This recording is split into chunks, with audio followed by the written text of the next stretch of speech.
After a tense few days of strained relations between Ukraine and the United States, President Volodymyr Zelensky has reiterated his call for stronger security guarantees from allied nations to counter continued Russian aggression.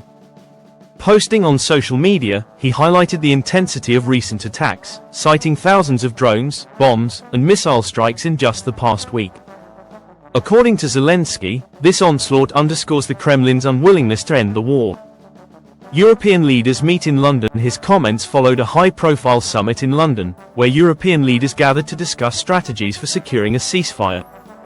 UK Prime Minister Keir Starmer emphasised that any peace agreement must respect Ukraine's sovereignty and outlined a four-point peace plan. After the summit, Zelensky met with journalists before heading back to Kyiv, reflecting on his recent visit to Sandringham and the less successful diplomatic efforts in Washington.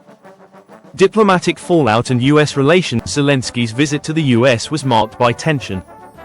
"I traveled 12 hours by train and 11 hours by plane because the U.S. president invited me," he told reporters, hinting at frustration over the state of relations. He stopped short of issuing an apology for any missteps but expressed confidence in Ukraine's resilience even without U.S. support.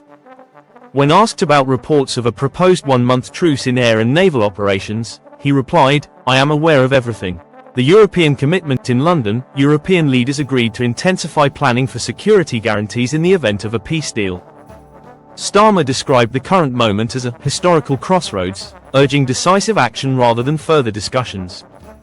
The UK pledged military support, including potential troop and air force deployments, stressing that European nations must take the lead while ensuring US backing remains strong.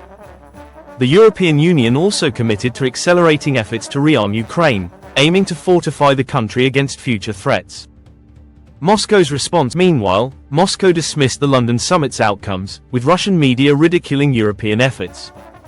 Russian state newspapers described the meeting as futile, arguing that Europe lacks the resources to replace American support.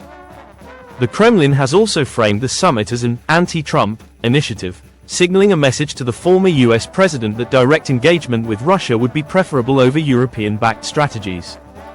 Contradictory signals from the UK. The UK's position on the ceasefire proposal sparked controversy when its ambassador to the US, Lord Mandelson, suggested Ukraine should declare a ceasefire first and challenge Russia to follow suit. This stance was immediately contradicted by UK Armed Forces Minister Luke Pollard, who asserted that such a move was not official government policy. The UK remains firm that any ceasefire must be accompanied by credible security guarantees to prevent Russia from using the pause to regroup and rearm. Uncertain future and ceasefire proposals. One of the proposals on the table is a French-backed plan for a temporary truce, focusing on suspending aerial and naval operations while protecting critical infrastructure. However, UK officials have distanced themselves from the idea, emphasizing the need for a more comprehensive agreement.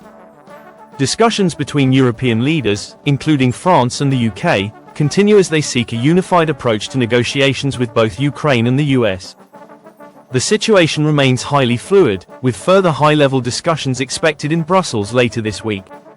As Ukraine stands firm on its security demands, European leaders strive to balance military support with diplomatic negotiations, all while awaiting potential shifts in US policy.